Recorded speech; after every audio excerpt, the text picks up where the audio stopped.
1999, and Médecins Sans Frontières receives the Nobel Peace Prize. For over 30 years, MSF has combined medical assistance with standing up for human rights. In Doctors on the Front Line, we have seen how MSF focuses its slim resources on the areas and places of greatest need in the trouble spots of the world. In the capital of Haiti, it was treating the victims of gunshot wounds. In a remote part of southern Sudan, it is feeding the starving. In this programme, we go back with MSF into the streets. This time in the capital city of Honduras, a small Central American country. For the children of the extreme poor, it is a place where the very notion of childhood has vanished. To survive, they turn to drugs, prostitution and crime. For some, the only contact with a world that does not want either to ignore you or do you harm is the médecin.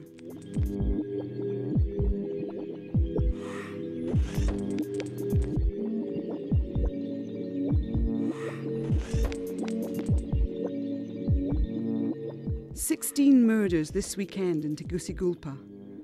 The capital city of Honduras in Central America is one of the most violent on the continent.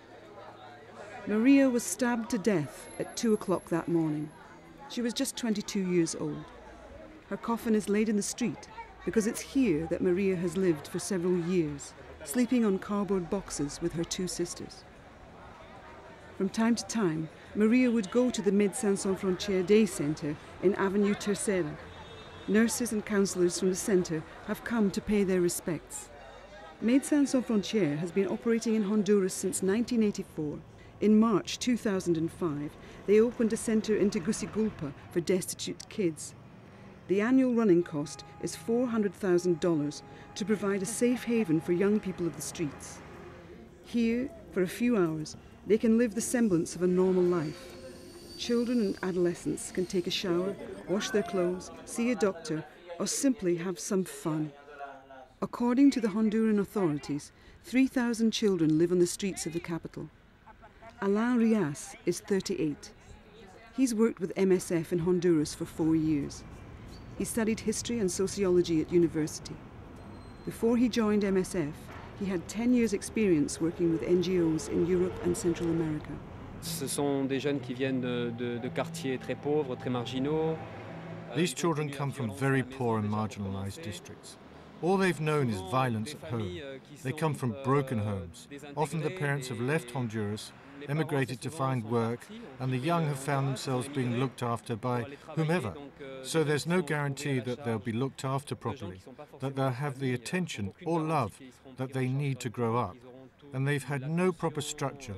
They've quit school and started growing up alone on the streets.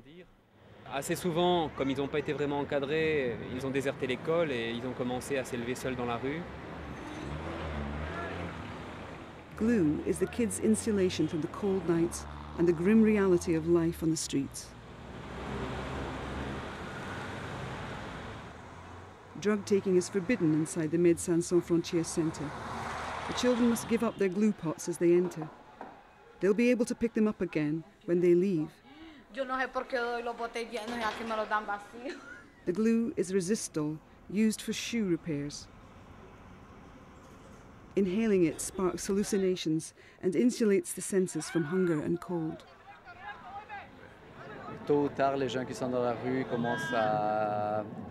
Sooner or later, young people on the streets start sniffing glue, and those who use it for more than 10 years develop serious neurological problems, including memory loss and a confused mental state. In the last few days, there's been a new arrival in the city. He's been sleeping on the grass verge by the bridge. He's begging for money to buy food.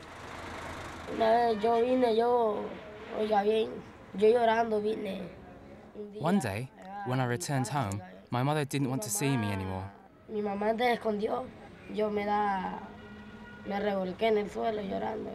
I started to cry, and she didn't come out. She stayed in. She told me to go.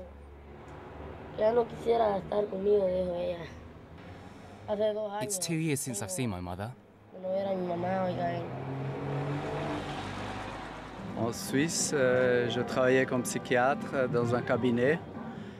In Switzerland, I worked as a psychiatrist in a surgery and as a professor of psychiatry. After 10 years doing the same job, I needed a change. I needed to do something new, so I turned to Medecins Sans Frontières. Annoncé chez Médecins Sans Frontières et ça a été une découverte, oui. I've discovered many things I didn't have a clue about before. Previously, I only saw conflicts and misery on the television. Now, I'm in the middle of it. De la voir de façon très proche et pas seulement à la télé. Working practices here are more basic. We don't have a fancy surgery to receive patients in. The computer doesn't always work, and sometimes the electricity gets cut. But what really sets this project apart is that we go out and do consultations on the street. This is something new for me. Et ça, c'est assez spécial. Alessandro has been told about the boy who is sleeping alone near the bridge. He decides to try and make contact. At first, the boy is wary. We call him Miguel. He's 12 years old, and he tells Alessandro it's been several weeks since he's talked to anyone. Where do you come from? From San Pedro. Do you have a family here? I'm all alone. Do you have a family in San Pedro? They don't want to see me anymore. You don't see your mother anymore? That's right. And that makes you sad? It upsets me. She told me not to return home.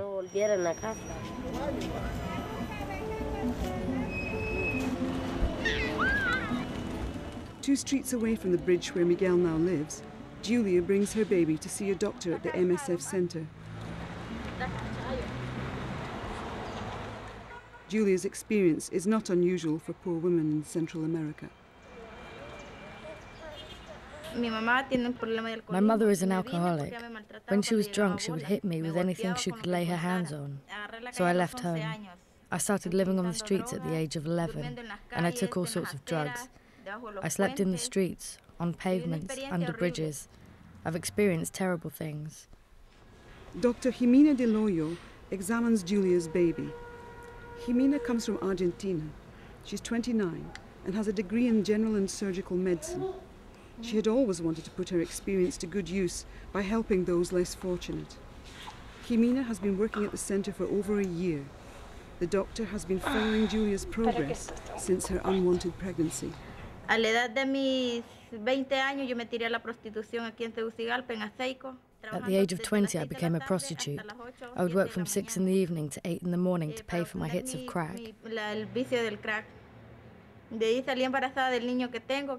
I became pregnant with the little boy I've here, who's 2 months old. I took crack during my pregnancy. When I fell pregnant, I heard about the Medecins Sans Frontières project. They helped me to give up crack. It's 6 months since I've touched crack. My son is well.